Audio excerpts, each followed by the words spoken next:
Glória a Deus. Que alegria. Estamos na casa do Senhor.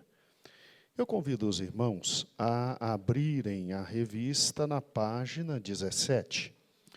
O texto áureo da lição de hoje, lição número 3. Então, página 17.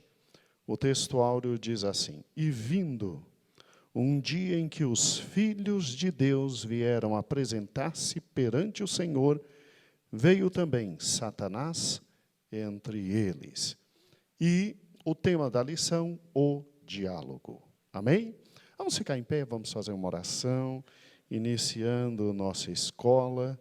Eu quero convidar aqui à frente o nosso professor de hoje. Amém? Nosso querido irmão João. Glória a Deus. Para quem não conhece o irmão João, ele é conhecido como Joãozinho. Ou então, João da Carol. Glória a Deus. É uma só carne, não tem o que fazer. Tá? Ele é genro do nosso presbítero Edilson, diaconisa Fátima, e esta manhã estará nos trazendo a palavra do Senhor. Senhor, muito obrigado por esta rica oportunidade. Obrigado porque vamos aprender de Ti. Senhor, abençoa meu irmão em casa, para que nada atrapalhe, para que nada o retire desse momento tão bom e maravilhoso, que é ouvir e aprender de Ti. A nós que estamos aqui, nesse privilégio de estar na Tua casa, porque é um privilégio, um local tão maravilhoso, tão gostoso, na Tua presença, ouvindo a Tua voz, nós Te engrandecemos. Usa o João, Senhor, para, como instrumento Teu, nos abençoar com todo esse estudo de hoje. Bendito seja o Teu nome para todo sempre, desde já. Gratos, já Te louvamos. Amém e amém. Sente-se, abra na página 17 e vamos estudar, que tem muito o que aprender. João, Deus te abençoe. Amém. A paz do Senhor, irmãos. Fico muito feliz de poder ministrar essa aula hoje. Acho que é uma das partes, assim, uma das coisas que eu gosto de fazer é falar mais num ambiente mais de aula, de diálogo, assim, menos pregação, talvez. Mas essa lição é muito interessante, muito linda, me ensinou muita coisa, me confrontou em muitos pontos. Eu acho que o livro inteiro de Jó, ele é assim, né? Ele fala com a gente de uma forma diferente. Ele confronta a gente de uma forma muito única, né? Na Bíblia inteira.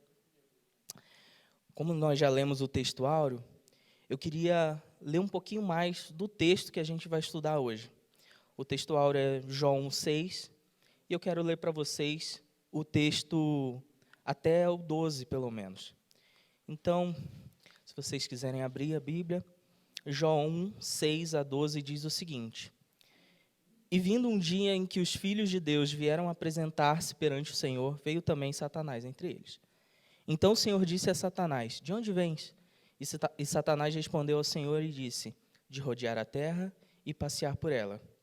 E disse o Senhor a Satanás: Observaste tu a meu servo Jó?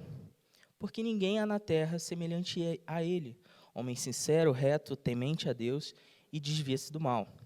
Então respondeu Satanás ao Senhor e disse: Porventura, não teme Jó, Deus de balde? Porventura, não cercaste tu de bens, e a sua casa, e tudo quanto ele tem? As obras das suas mãos abençoaste, e o seu gado está aumentando na terra. Mas estende a tua mão, toca-lhe em tudo que tem, e verás se não blasfema de ti na sua face. E disse o Senhor a Satanás: Eis que tudo quanto tem está na tua mão, somente contra ele não estendas a tua mão. E Satanás saiu da presença do Senhor. Esse é o diálogo. Esse é o primeiro diálogo nessa assembleia, nessa reunião que acontece aqui. Esse é o primeiro diálogo entre Deus e Satanás. E para a gente recapitular um pouquinho a lição passada, a gente estudou sobre a vida de Jó. A gente entendeu quais eram os atributos de Jó, atributos que a gente entende não somente pelo texto, não somente pelas obras que a narração nos traz, mas pelo testemunho do próprio Deus. Deus, ele testemunha acerca de Jó e ele diz que não havia ninguém como Jó. Jó era único. Jó era sincero, e pela última lição a gente viu que sinceridade é a qualidade da pessoa que não precisa mascarar absolutamente nada, não exige não precisa de uma maquiagem para tapar alguns defeitos. Isso não existe. Jó era sincero, Jó era reto, justo, honesto. E, principalmente, Jó era temente a Deus e se desviava do mal. Ou seja, Jó era deliberadamente santo. Deliberadamente, ou seja, por sua própria escolha, ele se desviava do mal. É muito difícil acreditar que alguém se desvia do mal sem querer, principalmente do mal. Então, Jó ele escolhia, sim, se desviar do mal. E a gente tem a primeira pergunta, né? Na verdade, vamos voltar um pouquinho no texto. Acontece que um dia, os filhos de Deus se reúnem, e a gente vai chegar e vai estudar um pouquinho mais nesse ponto, essa reunião. Mas o interessante é que Deus ele olha para o lado e percebe que Satanás está ali e faz a primeira pergunta para Satanás. Satanás, de onde é que você vem? E Satanás responde, de rodear a terra e passear por ela. Então, meus irmãos, a primeira coisa que eu gostaria de falar a vocês é o seguinte: o diabo se revela aqui nesse livro como um ser real. O diabo, ele de fato existe, é uma pessoa, um ser com intenções, com ações, e que tem uma agenda, ou seja, tem um objetivo. Naquele momento, o diabo estava falando para Deus, eu estava rodeando a terra e passeando por ela.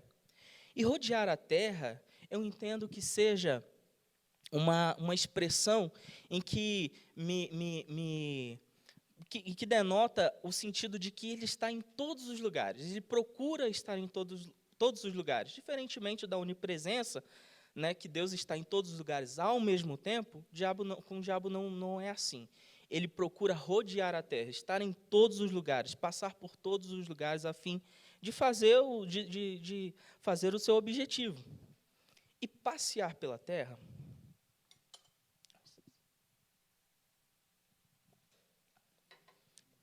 quando eu vejo passear, quando ele responde a Deus, eu estava passeando pela terra, eu vejo uma profunda ironia aqui nesse termo. Por quê, irmão? Porque se você parar para pensar nesse termo e nos textos, inclusive nesse próprio vocábulo aqui, quando é usado em outras partes da Bíblia, a gente percebe que passear não é só um simples fato de passear como a gente acha hoje, como a gente tem a consciência hoje. Passear não é simplesmente sair, ir ao shopping, tomar um sorvete e voltar para casa. Naquele momento, o termo que Satanás usa aqui para dizer que estava passeando, era um termo também usado, por exemplo, no texto, em que Davi passeava pelo seu palácio, quando viu Betseba, por exemplo. Passear aqui traz muito mais uma ideia de andar para afirmação de autoridade. Sabe qual é outro texto que corrobora esse entendimento? O texto em que o próprio Deus passeava no jardim do Éden, quando procurou o homem. Ou seja, passear não é simplesmente passear e caminhar. Passear é passear e exercer autoridade nesse momento. Então, a gente vê que claramente o diabo aqui já era um ser caído, ele já era um ser rebelde, ele já estava contra Deus, porque essa ironia aqui implícita, eu não consigo enxergar num ser que não seja caído, um ser que ainda esteja no céu gozando de toda a glória de Deus.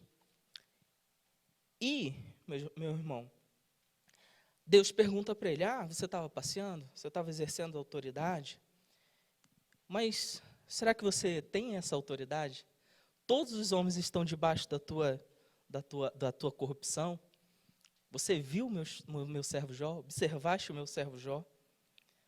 E aí ele dá o currículo de Jó, né? Sincero, reto, justo, temente a Deus. E aí, o que você acha que o diabo respondeu? Você acha que o diabo conhecia ou não conhecia Jó? Tem até um texto, uma frase interessante, eu não conheço o autor, mas eu já ouvi várias vezes que diz o seguinte: no momento em que o diabo não está preocupado com você, talvez seja o momento de você começar a se preocupar. Porque é óbvio que Satanás conhecia Jó. É óbvio. Porque mais o diabo teria interesse em atacar, em tentar, senão um homem justo, reto, temente a Deus. É óbvio que Satanás conhecia Jó muito bem. Só que a gente, quando vê esse embate, esse conflito entre Satanás e Deus, né? E Deus fala, olha, então faz o seguinte, vai lá e toca nele, então, toca em tudo que tem. A gente começa a pensar, caramba, realmente, Satanás, ele está em conflito direto com Deus, ele se rebelou contra Deus de uma forma que não há volta, então há uma guerra cósmica acontecendo, uma guerra celestial. Irmãos, a gente tem que entender que não existe igualdade de forças entre Deus e Satanás. Esse é um dos pontos que o autor da revista quis frisar bem aqui para a gente. Não existe uma dualidade, não existe um maniqueísmo ou uma dicotomia perfeita entre Deus e Satanás. Não existe isso. Deus é infinitamente mais poderoso que qualquer um, seja ele Satanás, seja ele qualquer outro ser. Deus é infinitamente poderoso. E a gente começa a se perguntar, poxa, mas quem é esse? Quem é esse ser que se põe assim contra Deus? E aí a gente tem aqui no ponto 2 da revista, na página 18, a origem de Satanás. A origem de Satanás é o seguinte: quando a gente acaba ouvindo falar sobre diabo, sobre Lúcifer, sobre Satanás, a gente geralmente está ouvindo falar da mesma coisa, da mesma pessoa. E Lúcifer, na tradição cristã, no 2.1, você pode acompanhar comigo, já na página 19, é um dos nomes do diabo. A palavra Lúcifer vem do latim lux, que significa luz, e ferre, que é levar, portar. Então, ele é o portador da luz, ou a estrela da manhã, filha d'alva. Então, meu irmão, no céu existia esse personagem, essa figura, esse ser. E ele era chamado Lúcifer e ocupava uma posição de querubim da guarda. Querubim da guarda. E quando a gente fala de Satanás, por que a gente fala de Satanás? A gente fala de Satanás por quê? Porque esse mesmo ser, esse Lúcifer, ele se rebelou contra Deus. Ezequiel fala bem, o texto de Ezequiel e o texto de Isaías falam muito bem acerca dessa rebeldia, desse confronto que ele teve com Deus. O texto de Ezequiel diz assim, perfeito eras nos teus caminhos, desde o dia em que foste criado, até que se achou iniquidade em ti. O texto de Isaías vai dizer, como caíste do céu, ó estrela da manhã, filha da alva, como foste lançado por terra, tu que debilitavas as nações. Ou seja, esse ser que era um anjo numa posição de querubim de guarda, um anjo não, um querubim, né? Um querubim de guarda em posição de destaque no céu e liderança entre os anjos, ele se rebelou contra Deus e acabou que foi expulso do céu. E a partir desse momento a gente pode ter outros nomes para Deus, para Lúcifer, que é o primeiro aqui da revista, Satanás, que significa adversário. Esse é o nome grego atribuído ao príncipe do mal, que também é chamado de Satã no hebraico. Portanto, Satanás refere-se à oposição desse ser maligno a Deus.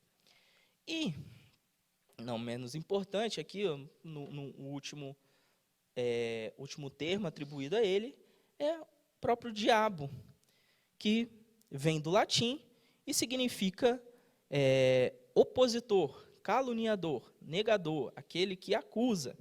Então, Deus, ele expulsa esse ser a partir da sua iniquidade, a gente vai chegar lá, e, enfim, ele se torna esse ser que a gente vê nesse texto, um ser que acusa, um ser que calunia, e um ser que está oposto a Deus, um ser que está oposto a Deus. E aí, tem uma parte muito interessante aqui da revista, porque na 2.3, na página 20, a gente tem o diabo e a gente tem algumas características assim da figura moderna. Porque se você for parar e perguntar para qualquer pessoa, falar assim, olha, eu quero que você desenhe um diabo aqui para mim. Ah, que isso, irmão? Não, é só um teste. Desenhe aí para mim. Provavelmente ele vai desenhar uma cara bem feia, todo vermelho, com chifres, um cabelo todo bagunçado, asa de morcego, pé de bode. Isso tudo é uma construção moderna. E a gente não tem essas características dentro da Bíblia. Muito pelo contrário. O que a Bíblia diz é que Lúcifer era um espírito poderoso, inteligente, bonito. A inspiração musical estava nele. Ou seja, não tem muito a ver com essa construção que a gente tem. Eu até preferiria que ele se apresentasse assim para a gente, sabia? Porque, muito diferente dessa figura, ele se apresenta para nós todos os dias. Ele se apresenta para nós em forma de manjares, se apresenta para nós em formas de vantagens, de beleza, enfim, de enganação. Se ele fosse assim, dessa forma, seria mais fácil a gente identificar e conseguir resistir, né? Então, essa é bem interessante essa construção, foi retirada da revista, super interessante, e ela traz uma visão moderna do que a gente tem, mas a Bíblia não diz assim, muito pelo contrário. Ele era um anjo e um anjo de luz, tá certo? E a gente chega num ponto muito, muito interessante da revista e bem delicado, que é uma pergunta que eu creio que muitos já se fizeram, inclusive eu já fiz bastante essa pergunta. Por que Deus, então, criou, mesmo ele sendo bom, Deus sendo bom, criou o diabo ruim? Então, irmão, por que Deus, sendo bom, criou um diabo ruim? A primeira coisa que eu tenho para te dizer é o seguinte: a Bíblia não criou o diabo. A Bíblia, aliás, Deus não criou um diabo. A Bíblia diz que Deus criou um espírito poderoso, inteligente, bonito. Você vai encontrar isso na página 21, bem no segundo parágrafo da primeira coluna. A Bíblia diz que Deus criou um espírito poderoso, inteligente, bonito, que era líder entre todos os anjos. Mas aí, o que aconteceu para esse ser tão maravilhoso ser hoje o que a gente está aprendendo e está vendo? O acusador, o caluniador, o adversário. Por quê? Bom, a gente, nos mesmos textos de Ezequiel e de Isaías que a gente leu um pouquinho mais cedo, a gente entende, principalmente também pelo texto de Paulo a Timóteo, a gente entende que o orgulho levou o diabo, Lúcifer, ao pecado. E por isso ele foi expulso do céu. Como assim? No texto de Ezequiel, bem no finalzinho do texto, está na segunda coluna da revista, ele diz assim: elevou-se o teu coração por causa da tua formosura, corrompeste a tua sabedoria por causa do teu resplendor. Por terra te lancei, diante dos reis te pus, para que olhem para ti. No texto de Isaías é o seguinte, no coração dele, de Lúcifer, ele dizia: eu subirei ao céu, e acima das estrelas de Deus, exaltarei o meu trono, e no monte da congregação me assentarei, da banda dos lados do norte. Subirei acima das mais altas nuvens, e serei semelhante ao Altíssimo.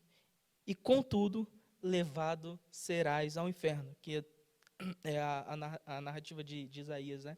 Mas, contudo, será levado ao inferno, ao mais profundo abismo. Então, a gente percebe que Lúcifer, ele se envaideceu da sua formosura, da sua sabedoria, e ele quis se colocar não somente no ponto onde Deus estava, mas acima também. Quis colocar o seu trono acima do trono de Deus. E isso foi imperdoável. Deus o lançou fora do céu e o expulsou do céu. Então, Deus não criou um diabo ruim. Mas eu preciso evoluir um pouquinho mais essa pergunta. Porque se a gente sabe que Deus é onipotente, Ele pode todas as coisas. Se a gente sabe que Deus é onisciente, Ele sabe de todas as coisas. E se a gente sabe que Deus é onipresente, Ele está em todos os lugares, independente de tempo, independente de espaço, independente de qualquer coisa, por que, então, que Deus, mesmo sabendo da possibilidade que o diabo se tornaria, que Lúcifer se tornaria o diabo, mesmo assim criou? Porque Deus, então, mesmo sabendo que o diabo traria tantas e tantas consequências ruins para as nossas vidas, ainda assim permitiu que esse ser existisse? Difícil, né? Difícil de responder essa pergunta. Se eu pudesse elencar aqui as qualidades de Deus, além dessas que a gente já sabe e já falei, o que eu poderia dizer, meu irmão, e pode até parecer difícil no início de compreender, é que Deus é amor. Poxa, amor. Deus é amor. Deus, aliás, Jesus mesmo, ele já nos afirmou que o maior de todos os mandamentos é o amor. O apóstolo Paulo diz que você pode fazer tudo, pode falar em línguas, curar, subir, voar, fazer qualquer coisa. Se não tiver amor, não existe. Amor é a essência de Deus. Amor é a essência de Deus. Tá, João, onde é que você quer chegar? Não tem nada a ver uma coisa com a outra. Tem. Claro que tem a ver uma coisa com a outra. Sabe por quê? Porque o amor, ele pressupõe liberdade. Não existe amor sem liberdade. Não existe um ser que é amor e criar um amor que não contém liberdade. Ou seja, Deus, ele sabe de todas as coisas? Sabe. Deus, ele sabe de todas as coisas. Então, vamos colocar um exemplo bem prático, bem simples aqui agora. Suponha que eu seja Deus nesse momento. E aí eu estou no momento da criação. Justamente eu parei e vou criar a humanidade e todas as coisas, todos os seres. E então, com a minha sabedoria e com a minha onisciência, eu olho para essa igreja, eu olho para aqui, para vocês e sei exatamente todos aqueles que eu vou criar, todos aqueles que não vão nascer, enfim. E eu vou saber que, deste lado, todos que eu criar deste lado, não vão crer em mim. Não vão crer, não vão me aceitar, não adianta. Pode fazer qualquer coisa, no final da vida, eles não vão crer em mim. Deste outro lado, eu tenho a certeza absoluta que todos crerão em mim. Todos. Todos vão me amar de todo o coração, vão ser retos, vão ser justos. Aqui, podem até ser retos, podem até ser justos na visão humana, numa ótica pura e simples humana, porém, não vão crer em mim no seu coração. Então, eu nesse momento, tenho duas possibilidades. Ou eu crio todo mundo e convivo com essa rejeição, ou eu escolho criar somente esse lado e ter o amor de todos, o amor 100%. Todos vão me amar, todos vão me amar. Não haveriam problemas, não haveriam decepções da minha parte.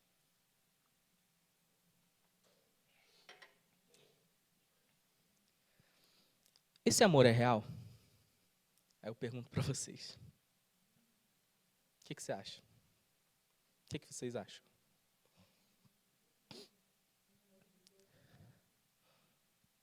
O amor de Deus é real.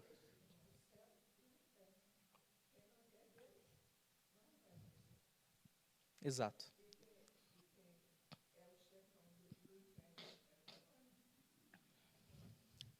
Então, exatamente. Então, também. Porque se eu, como Deus, escolho criar somente as pessoas que vão me amar, onde é que estaria a escolha? Seria um amor artificial. Seria algo criado por Deus, que seres que só têm essa opção, só existe essa opção, só iriam amar. Não haveria a liberdade, de fato, do amor. E se, ainda assim, Deus escolhesse este lado e só criar as pessoas que o amariam, ele estaria criando um amor artificial. Estariam criando pessoas que não saberiam a dimensão. Ele não saberiam que essas pessoas saberiam essa dimensão. É difícil, é diferente, né, de pensar assim. Mas eu preciso falar isso para os irmãos. É difícil, porque eu sofri muito tempo com essa pergunta. Muitos colegas, eu venho de um grupo de colegas lá no Rio de Janeiro, que eram bastante curiosos e críticos, e principalmente céticos, claro, e a gente tinha bastante discussão sobre isso, e eu sempre caía nesse ponto. Deus é amor. Deus é amor, gente. Deus é amor. E Ele não escolhe para si somente aqueles, Ele não traz à existência somente aqueles que o amariam. E Ele precisa criar todas as coisas, porque senão não haveria amor verdadeiro. E Deus é amor. Essa é a essência de Deus. Essa é a essência de Deus. Meu irmão, Deus, Ele cria todas as coisas, Ele faz todas as coisas segundo o seu propósito, segundo o seu coração e segundo o seu caráter, segundo a sua essência. Mas a gente segue na revista e chega na página 22 e a gente vê lá no segundo parágrafo da primeira coluna. E aí tem uma pergunta bem legal, que é a seguinte: ok, tudo bem, então Deus criou Lúcifer, era um ser inteligente, mas então por que, mesmo sendo inteligente, Lúcifer quer desafiar o Criador? Lúcifer ainda tenta combater a Deus, por mais que ele saiba que Deus é infinitamente maior e mais poderoso. O que vocês acham, meus irmãos? É claro que Lúcifer, ele só poderia acreditar em Deus por meio da fé. Como eu e você precisamos ter fé para acreditar em Deus, igualmente Lúcifer e todos os seus anjos caídos, eles precisavam, e foi o que faltou neles, foi a fé. Estranho pensar assim, né, que anjos precisam de fé, mas precisam, de fato. Eles só poderiam acreditar que Deus era o Criador e todo-poderoso pela fé. Pela fé. Lúcifer, ele não conseguia aceitar que Deus era, de fato, o Criador de todas as coisas, que era infinito. Porque imagina, você no momento da criação, se você fosse criado como eu acredito que tenha sido criado ele e como foi criado Adão, que já sendo criado formado, já sendo criado consciente, você toma consciência, você abre os olhos e tem alguém do seu lado falando: olá, tudo bem? Meu nome é Deus, eu acabei de te criar, você é minha criação e eu quero o seu bem, eu te dou todo esse jardim. Você tem duas opções nesse momento. Você tem a opção de aceitar e a opção de não aceitar. Por quê? Porque Deus é amor e Ele exige um amor verdadeiro. Ele exige um amor verdadeiro. E uma parte extremamente interessante aqui nesse texto, é que, na revista, é que o autor, né, ele tira de um livro que argumenta que, poxa, mas será que não é exagerado Lúcifer achar que Deus, que ele veio do absoluto nada, que não existe Deus e que Deus é só mais um de um ser parecido com ele? Mas é exatamente a ideia que a gente tem hoje sobre cosmologia, sobre formação de universo, que houve uma flutuação do nada, e então do nada essa flutuação ela começou a se comprimir, e se comprimir, e um momento alto, ápice dessa contração, ele se expande de novo, e todas essas coisas não houve ninguém que desse um start, ninguém que colocasse a mão, ou ninguém que projetasse o universo de uma forma consciente. É assim que Lúcifer acredita, é assim que muitos cientistas nossos acreditam. Inclusive, eu trouxe um livro aqui muito interessante, chama Em Guarda. O autor é William Lane Craig. É um livro que fala sobre apologética, ou seja, defesa da fé cristã, e ele traz muitos argumentos, principalmente para a existência de Deus, para a existência do mal, para a existência de um ajuste fino, de um ajuste que só pode acontecer por uma consciência, Então, quem quiser, anotar o nome, Em Guarda, William Lane Craig, excelente livro, bem fininho, bem 3 dias você lê? 2 dias você lê, é muito bom e bem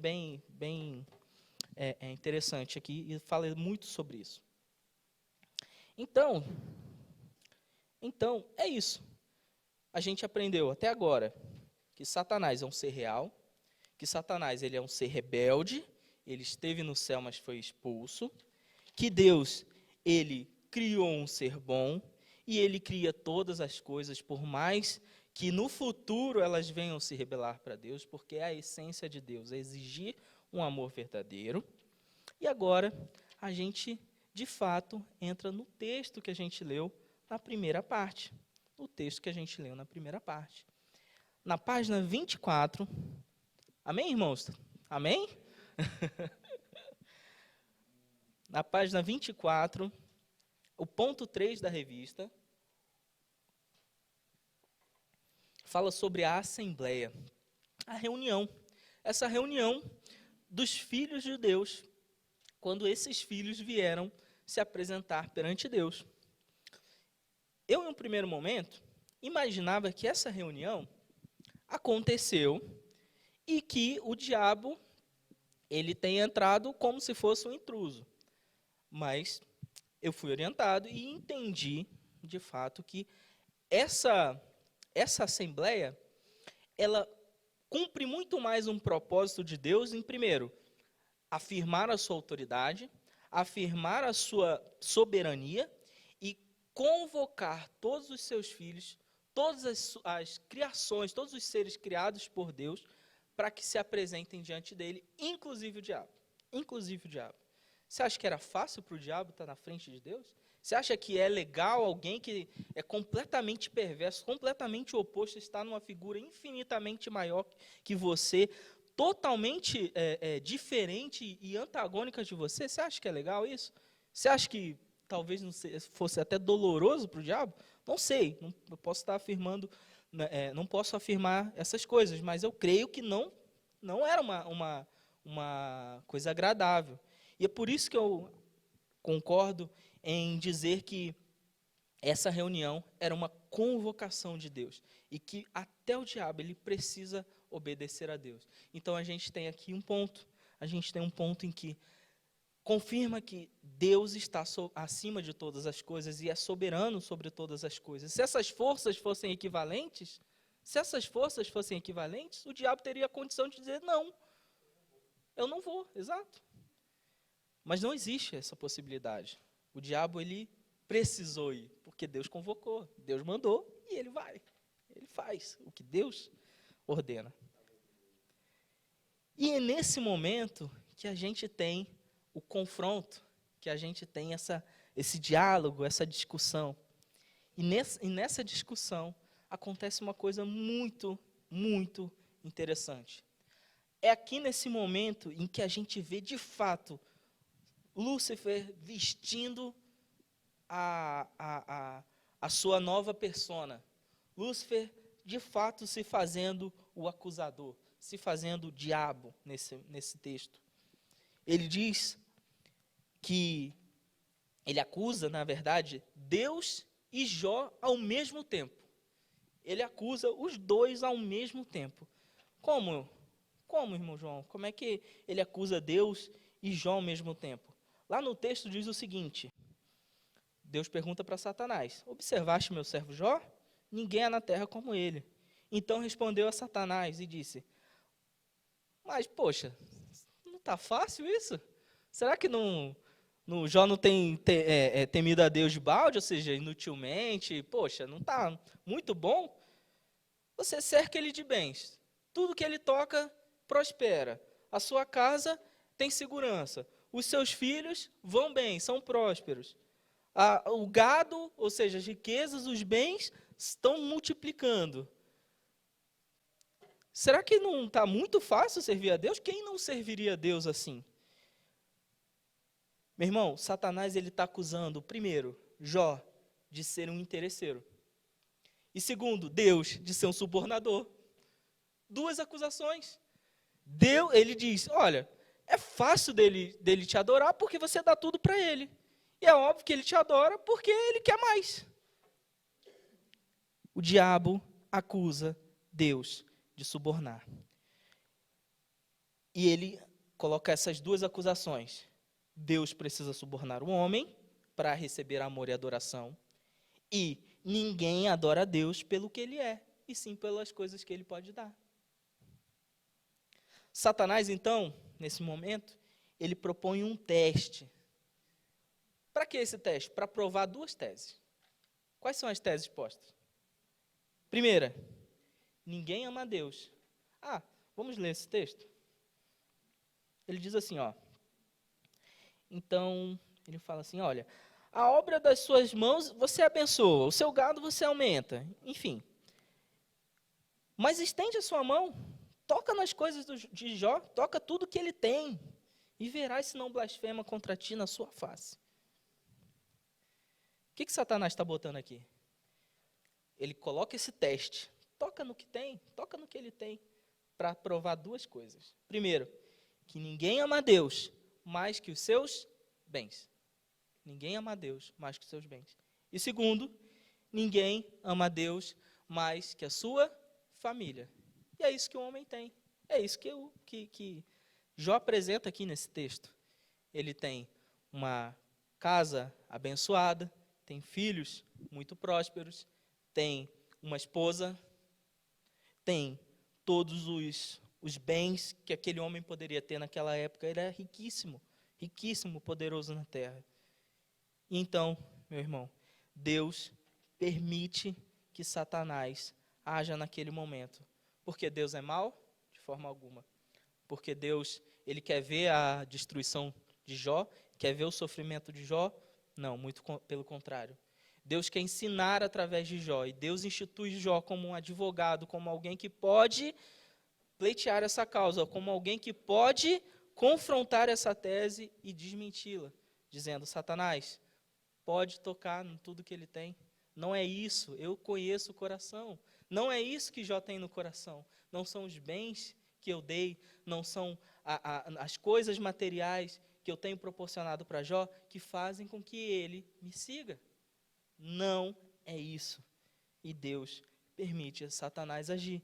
E naquele momento, Jó, ele defende Deus perante os homens, para mim, para você e toda aquela assembleia que está reunida ali, ou no céu, ou na terra, a gente crê que seja no céu, né? Mas também não tem como dizer. Mas nesse momento, Jó, ele é instituído como o defensor de Deus ali diante de Satanás e diante essa acusação. Irmão, o cinismo de Satanás é a essência do satânico. Estou na página 26. Página 26, na segunda coluna. O cinismo é a essência do satânico. Satanás crê que nada pode ser genuinamente bom, nem Jó na sua piedade, nem Deus na sua generosidade. Foi o que a gente acabou de falar. Ninguém ama a Deus a mais que seus bens, e Deus ele precisa subornar os homens para que o amem. Esse argumento é extremamente hábil. Quando você olha e olha despretensiosamente, você pode até balançar e dizer, poxa, realmente, será que não fica mais fácil de amar a Deus, né? Tendo tudo? Será que aquele irmão que tem mais e eu que tenho menos, será que ele tem mais facilidade? Será que Deus gosta mais dele, gosta menos de mim? Enfim, mas isso não existe.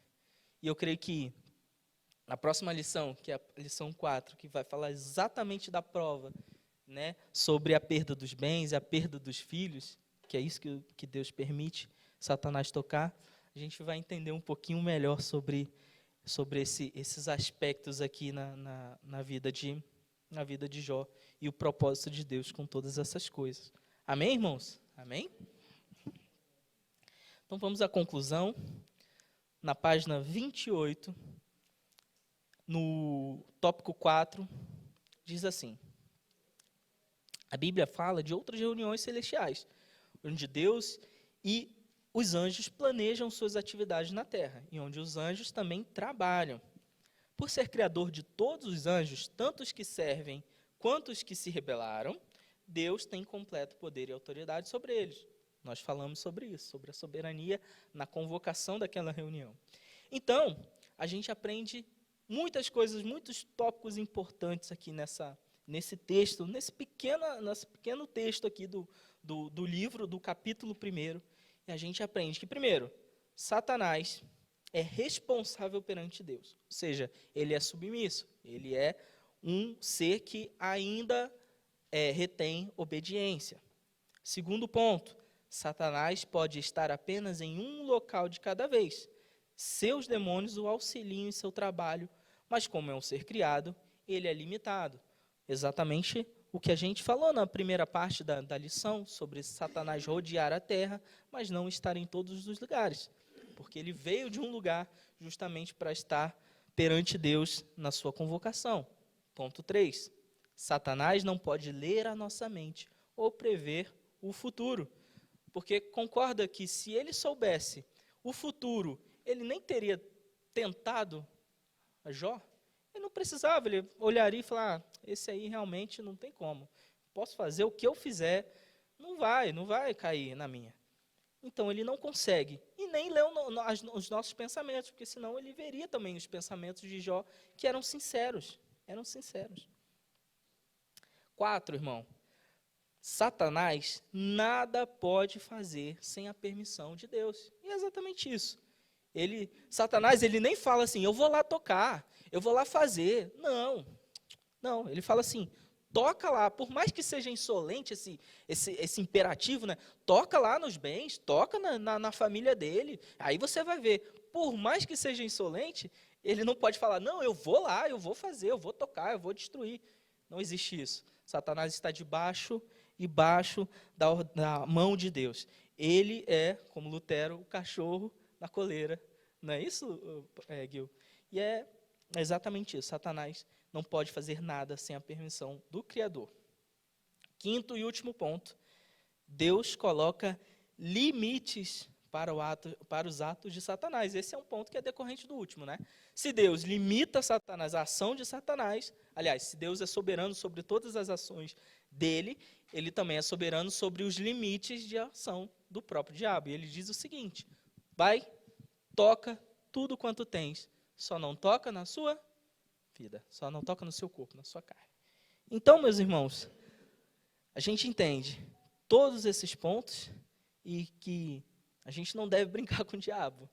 Acho que por mais que a gente saiba todos esses aqui, todos esses princípios aqui, todos esses pontos que a revista nos trouxe essa manhã, por mais que Deus esteja do nosso lado e nós estejamos do lado de Deus, não vamos brincar com o diabo, não vamos, porque ele não deixou de ser poderoso, ele não deixou de ser um ser que pode fazer e pode trazer muitas coisas ruins. Claro, sempre dependendo da vontade de Deus, da concordância de Deus, mas ainda assim, né? Se for para se aproximar de alguém, se for para estudar alguém, se for para falar de alguém, se for para ler sobre alguém, que seja sobre Deus, que seja sobre a sua palavra e sobre todas as coisas boas que Ele pode nos trazer. Amém? Então essa é a lição número 3. Agradeço a oportunidade, espero que os irmãos tenham absorvido o que eu preparei.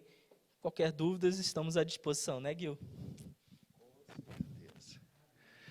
Vamos fazer uma oração, abençoando essa vida que já é abençoada, nós temos uma tradição nova na igreja, que é,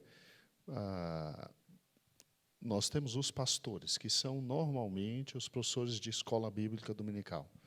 E para desenvolvimento de novos talentos, revistas específicas são trazidas e novos talentos crescem diante da igreja, né, na exposição da palavra. Então, domingo passado, nós já tivemos o Alex, hoje temos Joãozinho. Eu não posso dizer que o Geuel é um novo talento, o Geuel já é concretizado, né? O Geuel é um pastor, né? Mas eu quero ver esses meninos crescendo, e crescendo, e crescendo, e crescendo, porque tem muita igreja, Joãozinho. Tem muita igreja. A mamãe pretende abrir uma igreja em cada município do Brasil. Tá? Você quer o Rio, né? Jesus vai te dar o Rio, fica tranquilo. Tá bom, mamãe, o menino quer o Rio, ele quer ficar longe da gente, não tem condições. É carioca da gema. Eu quero ver tu explicar isso, é para Carol e para o Edilson. Glória a Deus. Vamos ficar em pé e vamos abençoar esse menino, que é uma bênção, né? Que é uma bênção. Senhor, aqui está João. Ó Deus, que alegria ver como tu estás abençoando a tua igreja. Como tu abençoas o ministério da nossa amada pastora Loide, Deus, trazendo a ela tantos bons obreiros, tantos bons obreiros. Eu te peço, abençoa o teu filho, abençoa o ministério do teu filho. Nós, Senhor, estamos sendo usados por Ti para reconhecer este ministério. Senhor, abençoa a vida dele, abençoa a vida da esposa. Queremos Te pedir, cura o Edilson, cura o sogro dele, dá da Tua graça. Senhor, abençoa para que ele cresça cada vez mais na Tua palavra, no Teu evangelho. Senhor, nós nos alegramos com tudo que ouvimos hoje e louvamos o Teu nome. Muito obrigado, ó Deus. Amém e amém. Glória a Deus, glória a Deus. Irmãos, vamos nos sentar, louvado seja o nome do Senhor, né? É interessante, né? O diabo não brinca em serviço. O diabo, ele... É engraçado isso mesmo. O diabo olha para Deus e o diabo diz, sua relação com o homem é simples. É uma relação de toma lá da cá. Tá, então, tá fácil, né? É como os meninos brincam, na minha época, não vou dizer minha idade, que senão, mas contando esse fato, os irmãos vão descobrir minha idade. Os meninos na minha época brincavam, apesar do time não estar hoje muito bem, os meninos diziam, tá mole para o Vasco, né? Então, dizer, é o que o diabo está dizendo, mas é mole para o Vasco, aí serve, dá tudo, dá dinheiro. Lembre-se, a Bíblia diz que Jó era o homem mais próspero do Oriente. Só te ajudando nessa expressão. Oriente, à luz de quem está escrevendo a Bíblia, é após o Jordão. Daí o nome Transjordânia. Então, toda vez que você pensa no Oriente, você não pode pensar Brasil e aí lá do outro lado do Oriente. Não, não, não, não. Você tem que olhar para o contexto bíblico. Então, do Jordão para cá, Ocidente. Do Jordão para lá, Oriente. Então, quando a Bíblia diz que os magos vieram do Oriente, eles vieram de alguma região após o Jordão. Sempre assim. Quando tiver na Bíblia, do Oriente vem, é alguma região após o Jordão. Que você tem que olhar para o contexto bíblico. A geografia é a bíblica. Tá bom? Só te ensinando um pouquinho, de vez em quando a gente tem que fazer isso. Por exemplo, o Velho Testamento não é 1 Samuel, é 1 Samuel, é primeiro, que são livros. Novo Testamento é 1 Tessalonicenses, que são cartas. Aí a gente vai crescendo. Tá bom? Muito bem. Então, era o homem mais rico do Oriente. Jó, então, vivia em algum local que fosse depois do Jordão. E vimos na quarta-feira que isso dá direitinho ali, na terra de Edom. Ok? Muito obrigado por esse tema tão maravilhoso. Muito obrigado, Senhor, pela vida do pastor Heber, que nos brinda com uma revista tão maravilhosa. Obrigado pela vida de cada um dos professores, do querido Geuel, ó Deus, do próprio Weber, que nos ensinou a primeira lição, a segunda, o Alex, hoje o João, e daqueles que ainda virão, ó Deus. Abençoa com toda a sorte de bênçãos. Estamos ansiosos por domingo que vem aprender a quarta lição. E Deus de toda glória e de toda graça, agora leva-nos em paz. Dá-nos um almoço maravilhoso em família, Deus. Abençoa meus irmãos e minhas irmãs com saúde, com paz, prosperidade, alegria, felicidade. Dá-nos uma tarde feliz e uma noite mais feliz ainda. Louvado seja o teu nome por todas as coisas. Que o amor de Deus, que a graça de nosso Senhor Jesus Cristo, que as consolações do Espírito Santo habite e reine em tua vida, hoje e para todo sempre. Amém.